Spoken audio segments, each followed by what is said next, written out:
Hello there, and welcome to What's the Point? A question we should all be asking ourselves, and the podcast by brand architect Bill Ellis that will help you discover, clarify, and live your purpose. Hello, everybody, and welcome back to What's the Point? Another great guest this week. And when I started this, I mentioned in the intro that there were people that you almost certainly don't know, but should. Today's guest fits that to a T. Please welcome Claudia Curici. Hi, Claudia. Hi, Bill. Thank you for inviting me. It's a pleasure to have you, and thank you for working with me on the time difference. So for full transparency, Claudia now is in her home country of Romania, and she's been able to carve out some time to be our guest today. So thank you for that. When I do these, I ask my guests to write down what they would like as the perfect introduction. And I almost never do that, but I do want to read a portion of what Claudia had said. And here we go. I am an integrative nutrition health coach and the founder of Creative in My Kitchen, a food and lifestyle blog where I write about my health journey and post recipes that are lectin-light, gluten-free, sugar-free, and nasties-free in general. She's also the author of the Living Well Without Lectins Cookbook, and that's a recipe book that's available anywhere you get books. It's a fascinating book. We have it here, we use it, and we love it. So with that introduction, again, thank you, Claudia. Now I want to touch on a few things that you didn't put in your introduction. Sure. Don't get nervous. What Claudia has not said in that introduction, and it's part of what makes her so special, is her, I'll call it her humility, but she's so much more than just a health intuitive coach, because she's a brilliant communicator. We first met when she was a communications professional working in Dubai. Home country, born and raised in Romania. Went to Dubai. We'll find out why in a bit. Went from there to Dallas, Texas, of all places, where your husband Christian got a job. And I bring that up for any number of reasons. And now y'all have moved from Dallas back to, I think, Denmark? Well, now we are in Romania for now. We're going to spend the summer in Denmark, and then we're going to see. Oh, okay. Okay, well, good. We'll get into that a little bit more. But I'm talking an awful lot. People are here to listen to you. But the reason I'm talking a whole lot is because I want to point out, not only is Claudia brilliant with nutrition and health and recipes, she's also a tremendous communicator. But in Dallas, you really blossomed in another area. You are an absolutely outstanding photographer. And some of your work is just breathtaking. So the whole essence of Claudia Curici is spectacular. So why did I want to have you here? I wanted to have you here because this podcast is about purpose, and goodness knows you've been following a purpose for your whole life. So let's start with this. How did you end up in Dubai from Romania? Well, that's a long story, but I was a detour. Actually, I was in France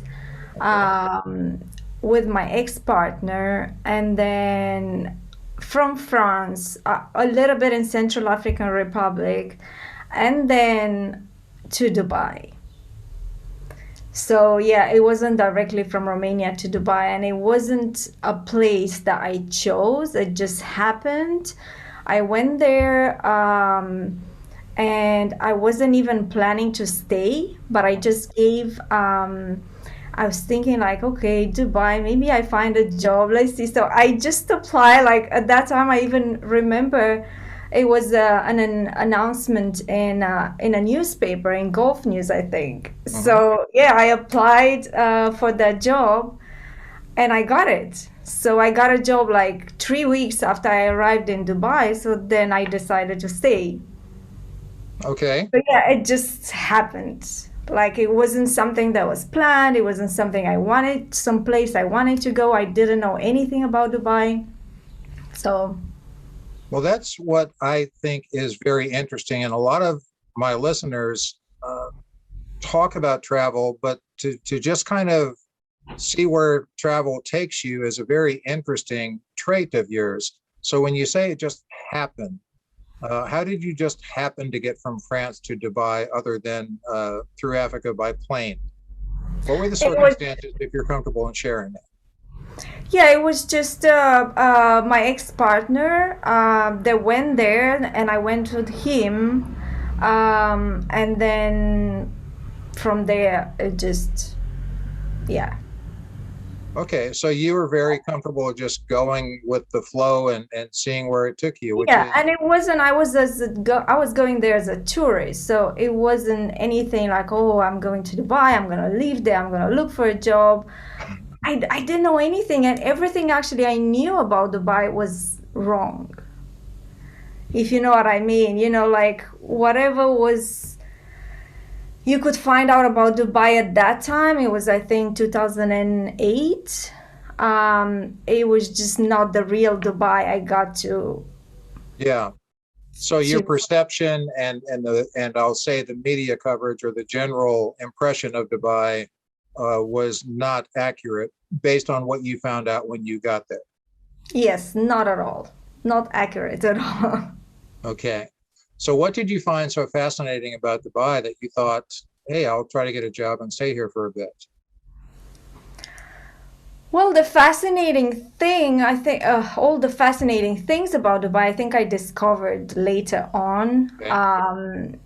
But right then, I was just giving it a try. I don't know, like I just went to the flow, and then I was in the PR field Mhm. before, and I was actually there for a conference. Actually, that was one of the reasons I was there, and I was immersed in this PR communication. There was a PR conference, or like advertising, and I went there, and I just, I got to meet a lot of interesting people, and I was in the middle of that. And then while I was going to that conference, I applied for the job. So I think that was also something that kind of impressed those people.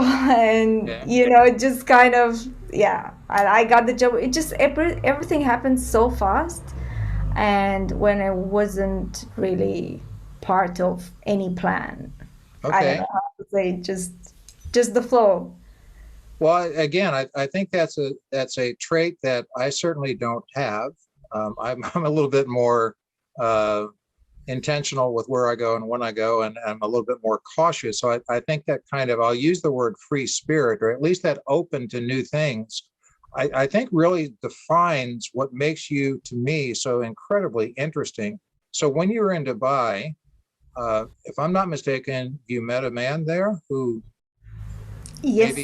maybe caught your I met attention. I, I met my husband, yeah. Yes, and his name is Christian, Christian, yeah.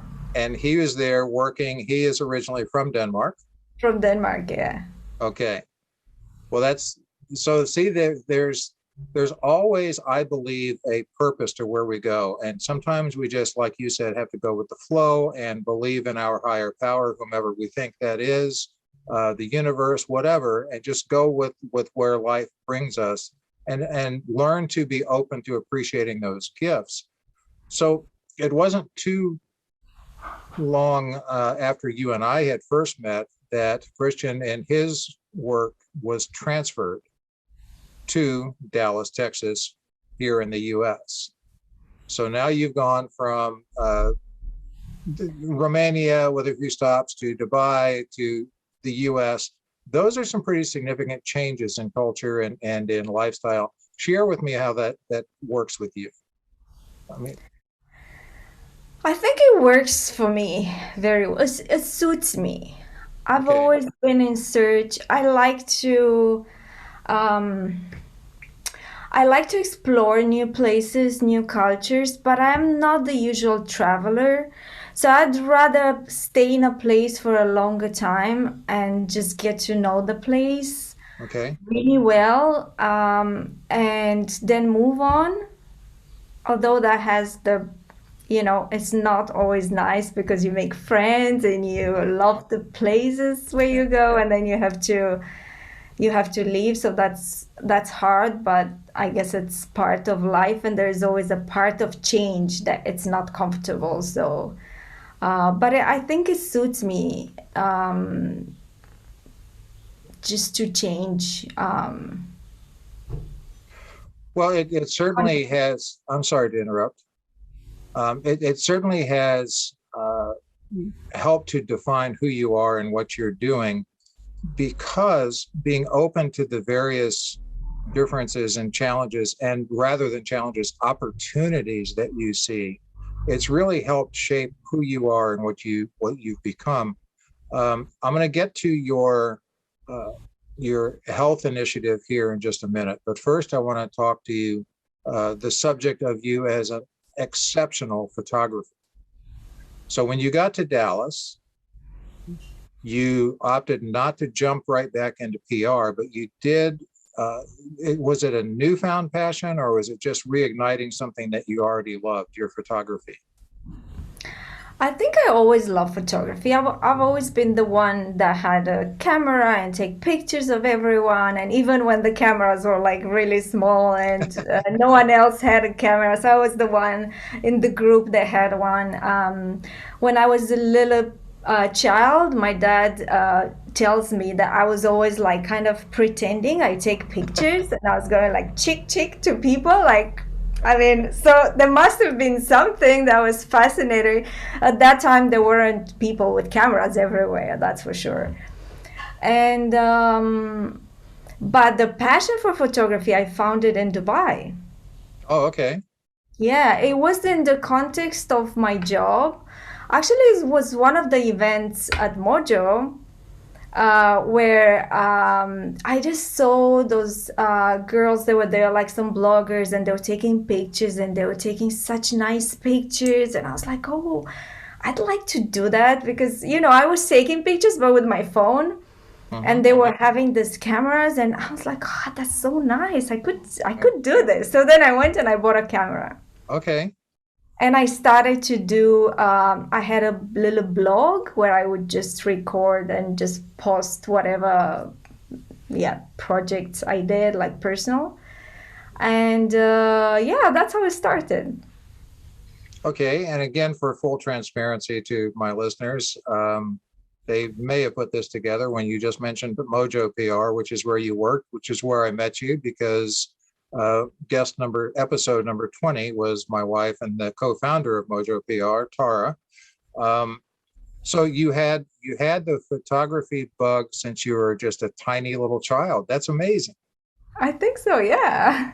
But I when you don't know why, but it just, Yeah, yeah. how cool is it though that your father shared that memory with you? Um, the impression you made on him. I love that. So when you got to Texas, I think you had the opportunity to do some exploring and to take some photography. I'll call them jaunts, trips, expeditions, whatever you want to call them. And you ultimately ended up in a little town in Texas that not too many people know of. Talk to me about that, please. Is it about Marfa? Marfa, Marfa, Marfa, yeah. Oh. Texas. Marfa is something so special that I don't even know what to tell you, other than it just has to be discovered. And I don't think everyone would love it. It's just a question of a vibrational thing, I think, or just, I don't know, energetic thing. Okay. I mean, out of all the places in the world that I've been to, and beautiful places, and it's just to connect that much to a place in the middle of nowhere in the West Texas is kind of weird. Yeah. So, yeah, I don't know what it is about the place, but I think it's an energy there that is just really resonates with me. Well, you see, and that's how discussing, talking, engaging with other people to get their perspective really helps, because my perspective of Marfa and my experience with Marfa, and I'll try to be brief, was way back in the Wayback Time Machine when I was working for Anheuser-Busch. We were shooting a television campaign, and the ideal location ended up being in Marfa, Texas. And you can't get there from here. You can't get there from a lot of places. Right. But when I was there, first of all, we spent a lot of time literally out in the desert filming for the shoot. So we didn't get to have a big sense of Marfa.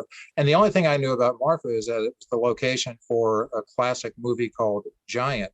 Now, Yeah. you went there and you saw it through a completely different lens, both figuratively and literally. What did you see there? What really did, I know you said the energy, but is it the people? Explain that more, please. I think it's the landscape, the land and the sky. I mean, for me, that's always that's something that always appeals to me, like seeing the big sky and the yes, the land. It is something that is just so powerful.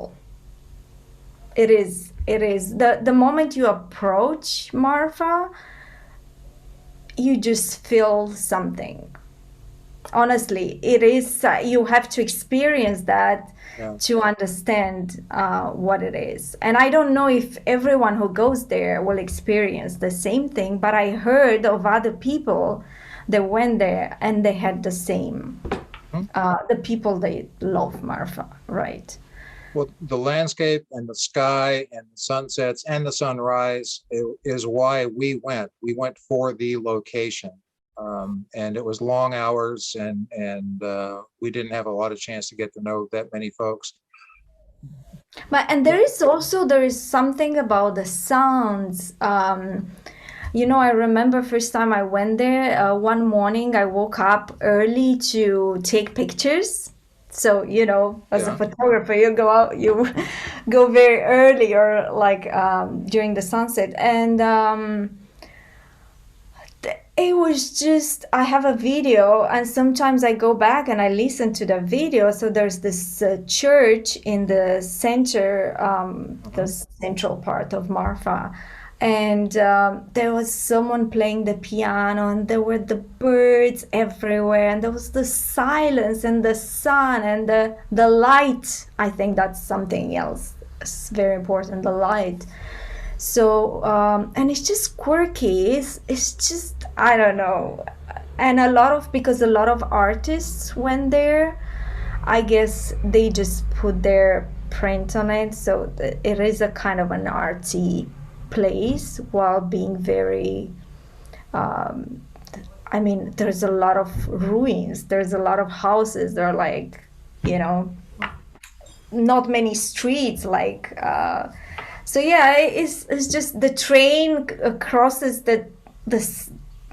just the main street in Marfa, basically, and that's amazing. That's fascinating.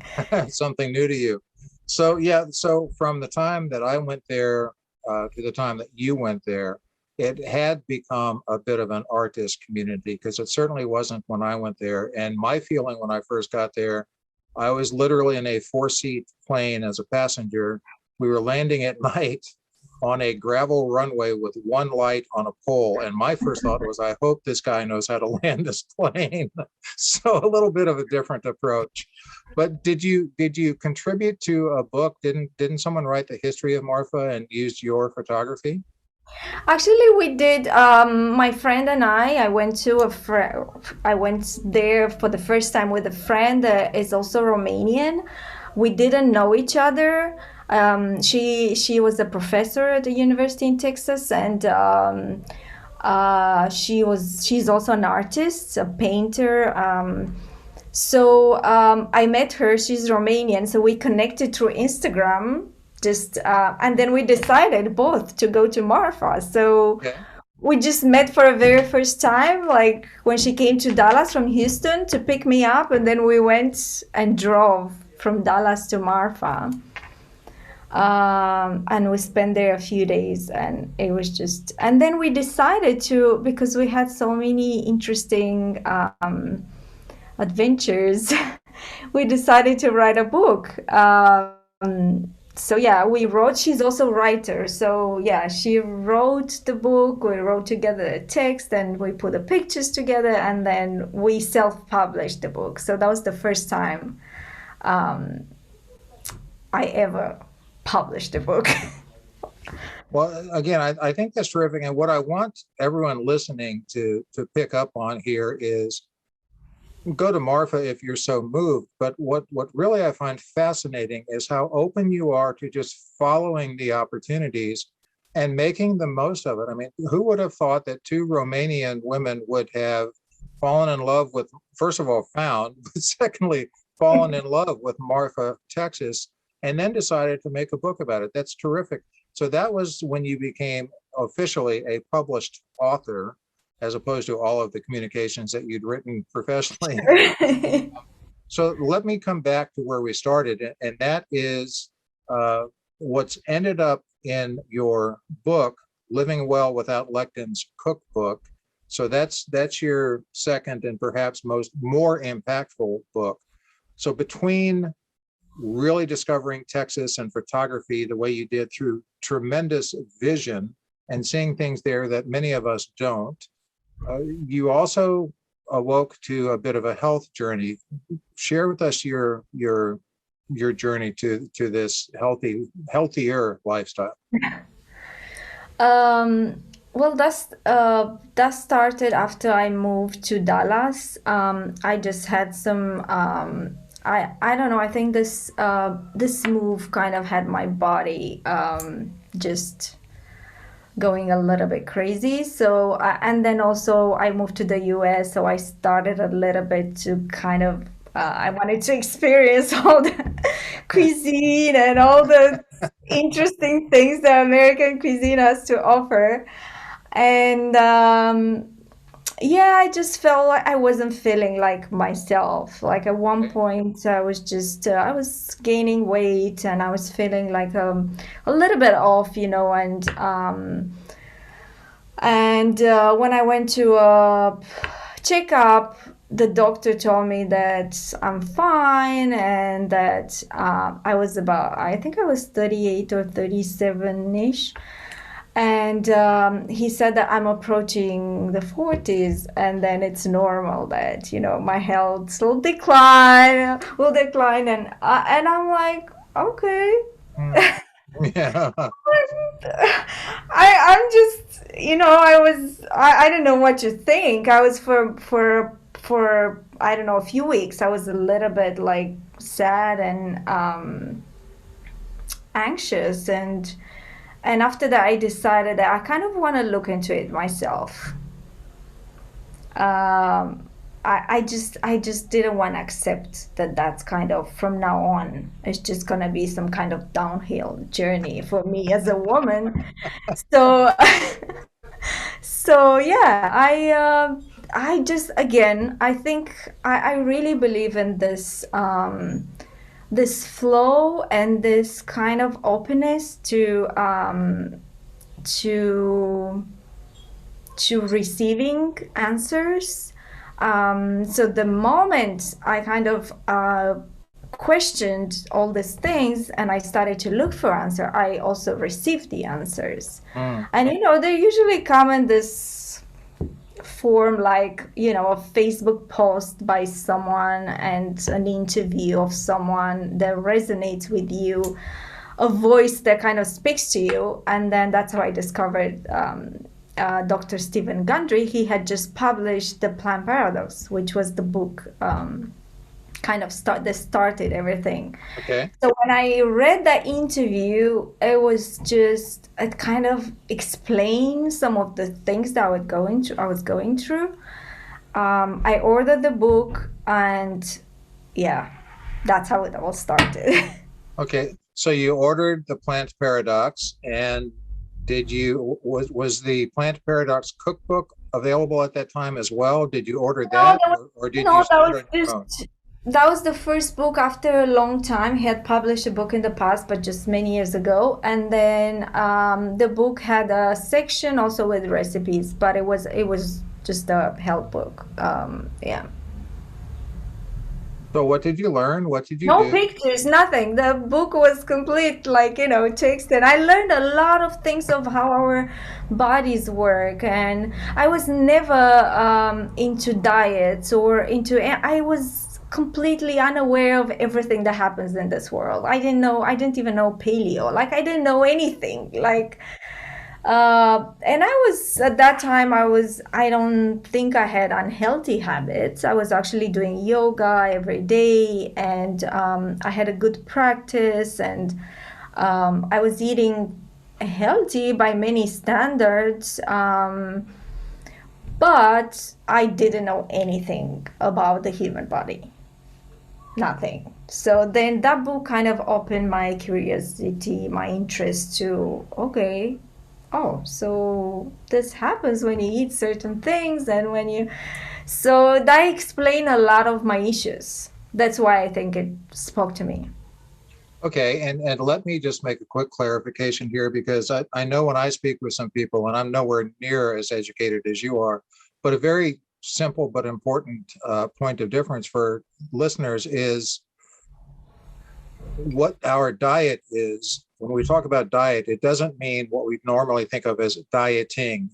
I mean, it's certainly a derivative, but when you talk about diet, it's just kind of the general construction of what we consume on a daily basis, as opposed to dieting where it's, I'm going to eat less and lose weight, that kind of thing. So I just want to make sure that point is there because, and I just think it's important to understand the terminology of diet. So you started experimenting with that. You're very curious. You always seize the opportunity ahead of you and make something of it, which is fascinating. What then transitioned from you realizing that you had this lifestyle change and this change to your diet that you were experiencing such good things from? What then sparked you to start your blog and ultimately to create the cookbook? Well, first I got into it to for my own health. So Mm-hmm. basically, I tried it myself. I I didn't expect anything. Like, I had no idea what to expect. I told you I wasn't in this world, so I didn't know what's happening in the world of nutrition and lifestyle. And so I tried it for, I think, 2 weeks, and then I got some amazing results, like mind blowing, like things that I had all my life that I thought they could never go away. I didn't even imagine those are things that could go away that just suddenly disappeared just by 2 weeks eating differently. Give us some examples, please. Well, the biggest example for me, other than the fact that just my weight kind of like melted away, which I was trying to lose some weight for like forever and it just wouldn't. Other than that, it was my period cramps. They were very, very bad. Like, I don't know how to explain. Like, I know if other people experience the same thing, especially to men, it's hard to explain because it is, for some women, it is very bad. Mm-hmm. To a point that for like 3 days a month, you are actually not functional. How do you say? Functional. Yep. Functional, yeah, like you just simply, like, because you have to take all this medication to for the pain, and then your brain is completely like off. And for the first time in my life, I had a period without those pains for the Okay. first time at the age of 37. So I'm like, for me, it was like a miracle. And it was something that I wasn't even looking to improve. Like, no one ever told me to think that it can be related to how you say your diet, which means what you consume every day. So yeah, for me, that was the moment where I said, I don't want to go back. That was my biggest motivation to Okay. continue because only weight I feel like every time someone chooses to follow a diet only to lose weight, most of the time it doesn't work because weight is not so valuable. Like sometimes we want to be skinny, sometimes we don't care, sometimes, So I feel you have to find something that is really strong, more valuable for you than that.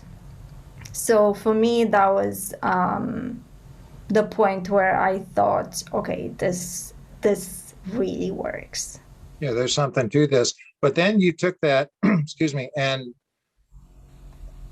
having the thought of this is amazing for me. And how did that get to? I want to share this with people because I'll tell you what's impressive is that not only have you helped yourself, you have helped thousands, if not tens of thousands of people at least get educated, if not follow the same regimen that you do and get all the health benefits. To me, it takes a lot of courage to start. I'm going to give people my opinion. Was it that way with you? Well, I wasn't. I remember very clearly the moment when I was sitting on my couch in Dallas and I was thinking, like, if I want to start something, the first thing was that, as you said, I was doing photography and I was always very curious and fascinated with food photography. But I always thought there's a very hard type of photography. It's a particular, and I always even if I had a good cameras and good lenses, but every time I would try something that just didn't look like those food photographers' photos. So I thought, okay, that can be an opportunity for me to work on my food photography. So it wasn't for the health part. Okay. It was more for this, okay, that's an opportunity to work on my food photography. And then the second thing was very personal, very selfish reason. I tend to be very creative in the kitchen. I was always like that. Okay. I can't follow recipes. I just go very rarely. I can have a book and follow. I just see a picture and I'm like, oh, I want to make that. So I just put things together. I eat something very good. And then, like, if you ask me in 3 days, I remember I ate something really good, but I have no idea what. So now I was this new regimen. There was like really all this new ingredients and I needed to remember. I had to because I was like, okay, I need to write all these things down. And for me, it was easier to do it in an Instagram format than to put it in a notebook because I would never look at the notebook again. So I find that Instagram layout very helpful. I'm a visual person, so I just have the picture and have the details about the recipe. So that's how it started, and it didn't start as creative in my kitchen. It just started as a weird name, like my name, something like, I don't know. It's just no one would understand the name. It started as something for yourself. Exactly, yeah. And then suddenly discovered, yeah. Yeah, and then suddenly I'm just getting all these people like following me and asking me for recipes and Instagram, it's good for instant share, but it's not good if you want to look back and you want to share on other platforms. You can't share links, you can't share. So at one point, first came the name change, because I just realized that was just so weird and no one would remember that name. So I was just sitting there, I'm like, oh, who am I?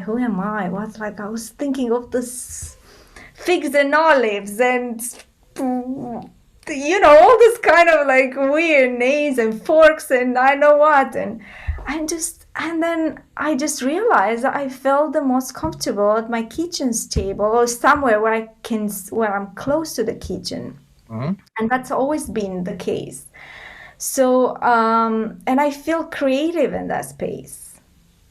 Like I feel kitchen is some kind of nurturing space, not only for physical like health, but also for emotional, spiritual, like, when families get together and eat and connect and friends and you have friends over. That's the most, like, that's what people sit and Yeah, I was going to ask you about that because as soon as you said that, it sparked that certainly in my experience and certainly in the States, the kitchen is the most social place, typically, certainly with family, but also with close friends. And people just tend to be drawn to the kitchen. So I think you've described that very well. And thank you, because now you've given me a better understanding of why that is. I always thought because they had something to snack on, but but it's but it's snacking on the energy and just the whole comfort and feeling that the kitchen brings and the nourishment. That's amazing. Thanks for that. So people also started asking. I also think that the energy you put in when making the food, it really matters. It's not, a food that is made with love and with attention and with yeah, that's the food that is nourishing, and the people that eat it, they will feel that. So I really think it's a space of creation. So yeah, I just had this vision of myself sitting at that Yeah. counter and just creating things from there. So I'm like, oh, I'm creative in my kitchen. And I thought it's taken because every time I had a good idea, you know how it is, like you sit there and you brainstorm and you have this great idea, like amazing, and then you go on the internet and there are like another 100 people that had this idea before you. So it wasn't taken. No one has thought before to call Well, themselves creative in my kitchen. another great example of why we should be curious and try things. I also want to step back just for a moment here, Claudia, because I think it's very important for all of us. One thing that really strikes me is you went to a doctor. Many of us look at doctors and go, well, they know things and we're there because we don't. But you also took the time and had the realization that, yeah, the doctor has an opinion, but I know myself. And you took charge of yourself. And all too often, myself and other people that I know are quick to just take whatever's given to them by a doctor. And this isn't in any way to disparage the medical field, but it is called a medical practice for a reason. So the fact that you still didn't feel right and you took something on yourself, I think is a tremendous lesson to myself and those listening. So I'm glad you did that, and I'm very glad you're sharing, because again, going back to what I said earlier, you've since touched thousands, if not probably tens of thousands of lives and made them healthier and happier and improved their longevity. So that's got to be somewhat rewarding. Oh yeah, it is. Yeah, that's actually what keeps me going. Um, just receiving messages from people that I never met, I don't know, and then they just appreciate what I'm doing. And to send a message, there's one thing that you cook something from my book or from my website or from my Instagram, but there is another thing to take the time, and some really take the time to write me an email, to write me a message, a long message, to tell me their story, to people sending me. Then I don't know, I had this a lady that was pregnant and she wrote me before she was, and then she sent me pictures of the baby. And Oh, so right. it is like, it's kind of like yeah, it is what keeps me going. That's yeah, incredible Well, reward. you're helping people with their mental and physical health, but that's also heart touching. So I think that's got to be just to fill your heart with those kind of messages must be just terrific. So I'm talking today with Claudia Curici, who is the author of Living Well Without Lectins Cookbook. The link to that book will be in the show notes, or you can look for it wherever you buy books.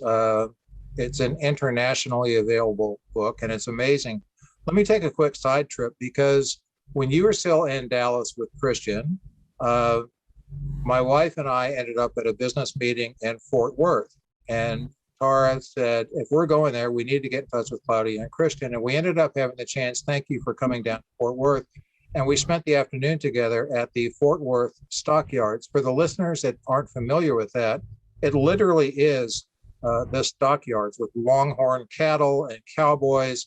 but it's also become a bit of, I don't want to say tourist attraction because that gives the wrong idea.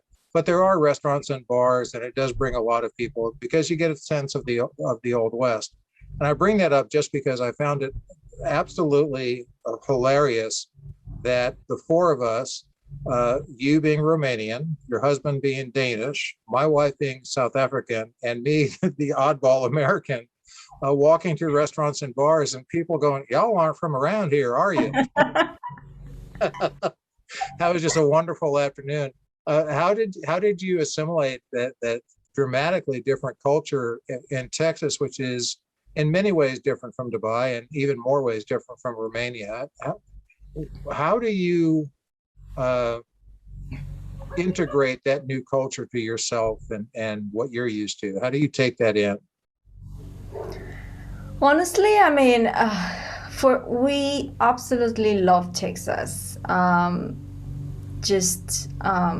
I'm not sure if it's I am, at least I speak for myself. If I go to a place, I want to love the place. I mean, there is always things to, if you're curious enough or you are open enough, there are always new things to love and to discover in a place. So there might be bad things too. And just as a side note, before I went to Texas, when people, like, I had American friends asking us, "So where are you going, like in the US?" Like, Texas. Oh, Texas is not really the US. Like, just kind of like, and we're like, okay. It wasn't really, the people were not really crazy about us going to Texas, but then, I mean, we loved it, both of us. It just, it's beautiful. Like, we got to travel a lot, and we just did the best out of it. So here's another similarity in your journey, and that is your perception of Dubai before you went there and others' impression of Texas and Dallas before you went there.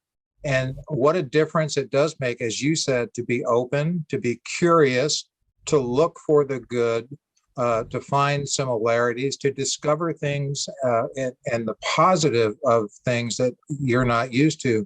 Those are tremendous lessons. Those are just tremendous lessons. So you are very open, you're very driven, you're very talented, and you have this sense of drive and persistence to always find the good. What is behind that persistence? What drives you so much to what keeps you going the way it does as far as learning and being open and finding things to love? What's funny? I was looking at some of your podcasts the other day, and just, I mean, preparing myself. Let's see, and then I saw your. I know the theme is what's the point, and then I saw that in the end you're asking yes, like, what's the point? And I'm like, well, this is exactly what drives me. Asking myself, what's the point? So I've always been in search of, I guess you can call it purpose, dharma, whatever. It's just that thing that makes me feel like I have a purpose in this life. And I wasn't, it was pretty hard for me. I mean, other people find these things early in life. I feel like it always took me a little bit longer than others. Like, every time in each environment I was in, I was usually the older one,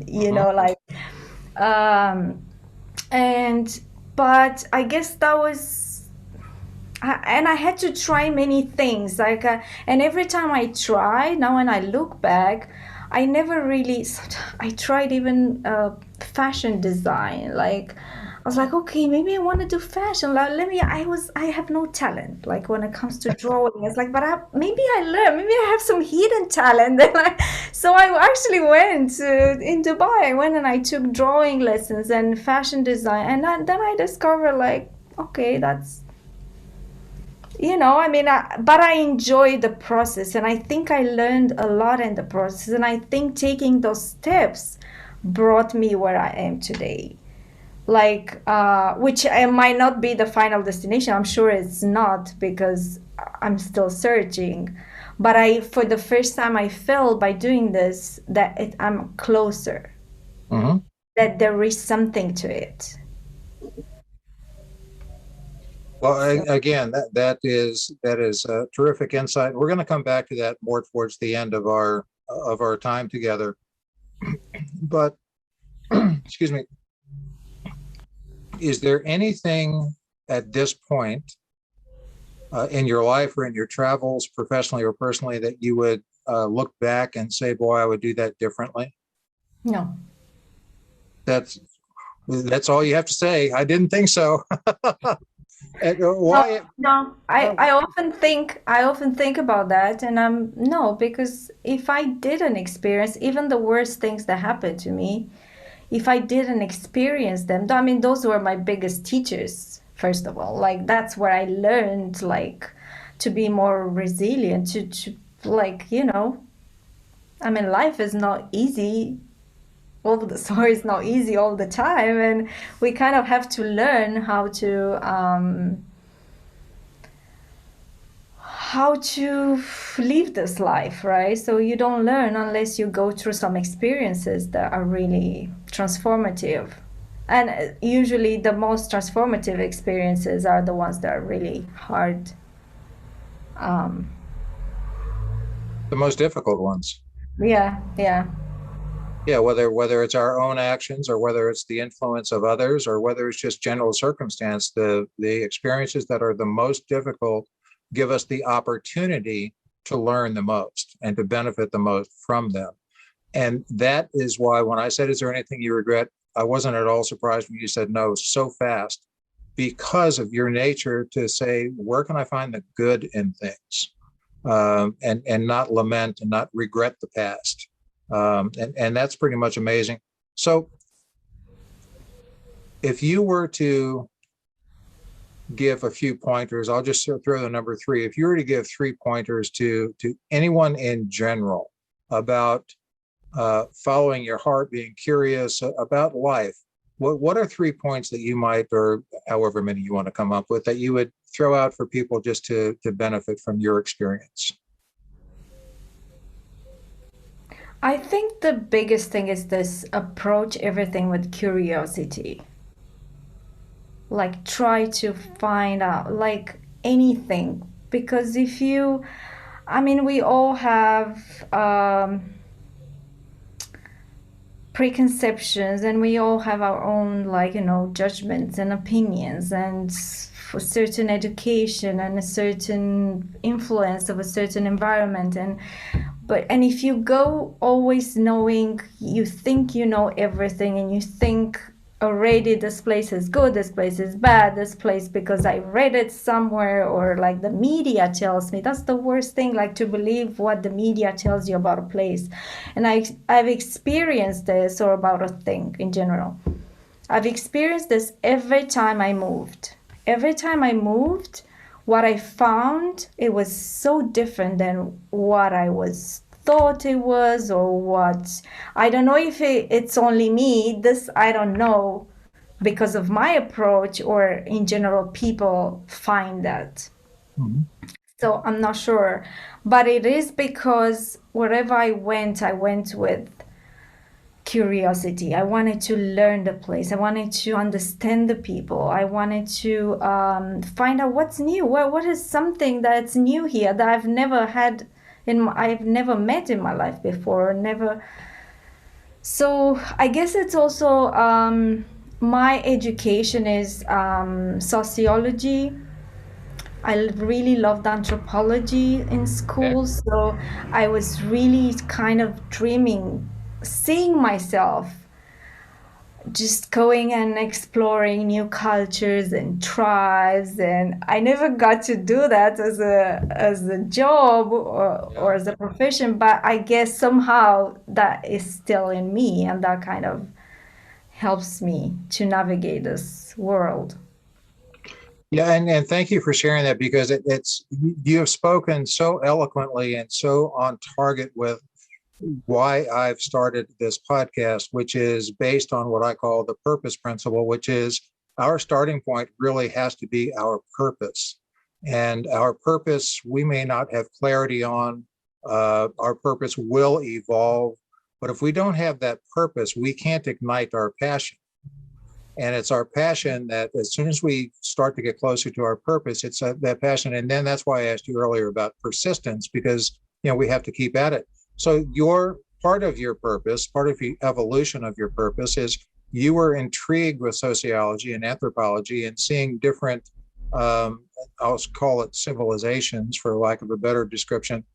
And you didn't do that in the movies here in America of Indiana Jones. You didn't take that type of approach. But in essence, it's exactly what you're doing through your travels and through your open-mindedness and through your curiosity. And those are lessons I want myself and all of my listeners to take in and take to heart. Because when you said, Claudia, that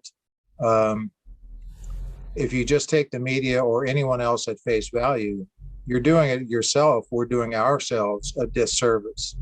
So not just the media, because I think that has I think that in itself has a bad connotation these days, at least in the US. Media, social media, quote unquote influencers, anyone, excuse me, anyone that has an opinion, we shouldn't just take that at face value. We should dig deeper and ask, what's the point? So thank you for sharing all of that.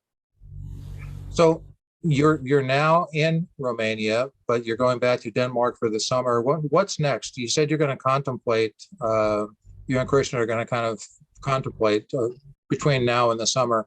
What kind of things are on the horizon that you're thinking about? In terms of location, I'm not I guess my dream was always to be able to have a occupation, a job, a profession where I can be free to move. And somehow, I guess I made it happen. So now I'm enjoying this freedom. So I don't have to think about a specific place I need to be in. And I want to be free to, okay, let's say summer we spend it in Denmark, and then what if, I don't know, just something comes up and I want to go to a certain place, then I'm free to go there. But I'm working hard at the same time to be able to have that freedom. Mm-hmm. Well, that brings up another question of having a life partner, and your husband, Christian, who's a terrific man. I really, really like him. He has, and to my knowledge, since I've known him anyway, been employed versus self-employed or more independent. What kind of constraints, if any, does that put on the two of you? For the time being, it doesn't. So again, it's just one thing that we just taking it step by step. So if an opportunity comes and we both feel like comfortable with, and then we're just gonna pursue it. If not, we just continue to. Christian helps me a lot now because the work that I have to do is kind of it's getting too much for one person. Plus some things are not for me, like I just this numbers and technical stuff, and I'm just completely like overwhelmed with that. So he helps me with that, and then yeah, we're just exploring this way of living. Okay. Like having this freedom to move around and just find streams of revenue that can help us do that. Yeah. Has the world experience with the pandemic and things going virtual, literally globally, has that given you more freedom? Has that aided you in your ability to be more independent? I don't think it made a difference, that much of a difference for me. I think for me it was the same. Maybe just people more aware of their uh, need to improve their health. Mhm. So more people interested in this kind of, and then, the usual, maybe more people interested in cooking at home and cooking healthy food. Um, so I guess from that perspective, it has been a change, but not for us. Just, and the fact that we came here, like I never, since I left my parents, my childhood home, when I was 18, and I never spent more than 10 days at home since then. Okay. Like maybe when I was like university, but no, because I never had the opportunity, and Christian only had the chance to come here twice, and that was for like 3-4 days. So for us being able to come here and spend so much time with my parents and in this home and in this, it's kind of a blessing. Yeah. I mean, just this pandemic brought us in a place that we kind of, yeah, we appreciate. Yeah, it's kind of let you guys get into what I'll call figuratively the greater kitchen of being home with family and your roots. I also want to say this, just to reinforce what you said about perception of places versus reality. I had occasion to go with Dara to Bucharest, I think 3 years ago, and my perception was one thing, based on everything about Eastern European and all of the propaganda and all of everything else going on. And what I went there with open eyes and discovered is, first of all, Romanians are beautiful people. I absolutely loved Romanians. They were passionate, they were excited, they were optimistic. And so that helped me understand you better, uh, because that just seemed to be a trait. But also, we found things and saw things that I never would have expected based on my perception. So I bring that up both to share with you how much I love your country, as you talk about how much you've enjoyed being in the U.S., even if it was Texas. But sorry. I love all of the US, so it's fine. But I say that both to acknowledge to you how right you are in your views, but also just to reiterate that once again to the listeners, because I think that makes all the difference in the world. What we look for, we'll tend to find. If we look for certain aspects, in particular, if they're negative, we can find them. If you look for the negative, you'll find it. And if you look for the positive and something new and different, you'll find that as well. So let me ask you two more things. Through your journey, which has been fascinating, especially for such a young age, what are you most proud of, or what has been most rewarding along the way for you? Oh, I think I am most proud of that I never stopped searching for that thing that I know is I need to reach. I think I kind of not that I'm not even proud, but like I'm surprised. Okay. I look at myself and this persistence I had, I didn't think I had it. I always thought I'm someone who will start something and will give it up, and or like, I just had this ideas about myself, right? And then now when I look back and I look even at the website I made by myself, like I didn't have I made a website. If today you ask me do it again, I'll be like, I have no idea how to do it. Like, I don't know. But I was there. I was showing up every day, even if it wasn't like I told you, when I was going to fashion design drawing, or I was just showing up, and I was always, if I didn't feel it's right, I was just, okay, let me just find out, like reading books, listening to people that inspired me, and watching YouTube videos. And it's just, I was always searching and searching and searching and doing something about it. Okay. And something else, like that time when I kind of decided to start a website, and I had this thing that was stopping me, and I think a lot of us have that. Just trying to have everything perfect before you start, right? So it's just like, but how can I start like a website? How can I publish my photography that is not, I knew it's not good. Like, I mean, I know how to appreciate good food photography.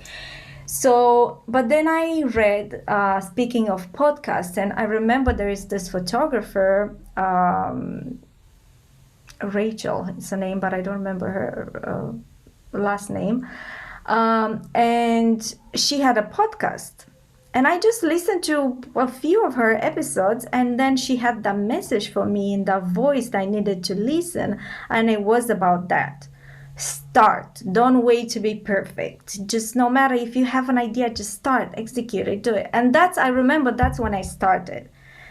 So yeah, I think I'm very proud that I had the courage to start, and I never stopped. Even when I saw that something was not for me, or I just continued. Well, I can tell you, the more I get to know you, the more I can see why you and my wife Tara got along so famously, because you're both so similar in so many ways. Her episode was titled Ready, Fire, Aim, which is exactly the same approach that you've just described. So, you have already in such a wonderful, delicious, interesting, exciting way explained what's the point. I can't let you go without having to ask the question directly. What's the point? Can I just don't want to leave this without saying something, because I think it's important. Okay, please do. About Tara and my relationship with her. Tara was either, I don't know if she knows it or not, or she was my mentor, and she was someone, I think without having her in my life, I wouldn't have done all that I did. Because I was very scared of judgment, of doing things wrong, of like always being like not good enough, not, Well, Tara had a way of giving you feedback. There was even if she was just completely like, just, how do you say like writing, like, when you cut everything from what you wrote or something. Just editing or Yeah, so she even if she was editing everything, or in the end she was leaving you with the impression that you can do it, and she was telling you what to do, what you did wrong, and then when you came back you did it like perfectly, or at least like it's just, she had this way without feeling that you did it wrong, that you were judged, that you were. And I think that process, while I work with her, give me the confidence which I lacked in the past. So that kind of confidence then helped me to just do all these things that I did. Well, that's a very powerful compliment, and on behalf of Tara, thank you. She will blush tremendously when she hears this. But it does bring up an even bigger point, I think, and that is, whomever you are listening here, whoever you speak with, if you don't have a mentor, find a mentor, someone that will tell you what your opportunities are, someone that will tell you and reinforce what your positives are. To quote Tara, she uses a phrase, hold the mirror up for you so you can see the best of you. And you know what? If you aren't a mentor, be a mentor, because we all have things that can help others. And that's what you have done, Claudia. You have benefited terrifically from a mentor, and you mentor others both on a one-to-one, but also on a much larger scale. So I appreciate you for saying that. I appreciate your time today. I think you've hit what's the point pretty well. I think you have probably communicated better than I ever have my purpose principle of find your purpose, pursue your purpose, ignite your passion, and then be persistent. That's amazing. I will leave the last word to you if there's anything else you want to say. I don't know if yeah, I mean, just I wanted to make that point because I think it's very important to, as you say, to be good to people, to be, maybe that sounds like it's just another thing I learned from Tara and from Mojo and from all that is how to be a go-giver. Mm-hmm. Like, I think that was the only business book that I ever read and the only one that I can resonate with. And that was something that I felt, it was something that, I always had this idea that I have to be a go-giver and I wasn't a go-getter. I wasn't a go-getter, and I thought something is wrong with me. I'm like, oh, I don't have that drive and, to go and get things done. And then when I read the book, I was like, oh, okay, but I'm okay. Like, I, just give and give and give, and then things will come back to you. And just never stop looking. And to summarize what you just said in my words, look to see where we can add value to others first, which doesn't mean disregard ourselves. It just means where can we add value, and that will pay off. The other thing, just to be completely clear to anyone listening, being a go-giver does not in any way suggest that we should not be go-getters. As a matter of fact, go-givers and go-getters, if you can combine those two, you're going to be famous. The opposite of a go-giver is a go-taker. So that's a whole different episode. But so thank you so much for your time. Again, Claudia Curici and her book, which is Living Well Without Lectins, Cookbook, is available wherever you buy books. It'll be in the show notes. Claudia, you're an amazing person, a fabulous human being, a good friend, and I appreciate very much your time. Thank you for today. Thank you so much, Bill. Thank you. Thanks so much for tuning in. And if you like what you heard, please subscribe so you don't miss an episode. We can promise you'll gain value in every one. Rating and reviewing makes us more discoverable and helps others find out what's the point.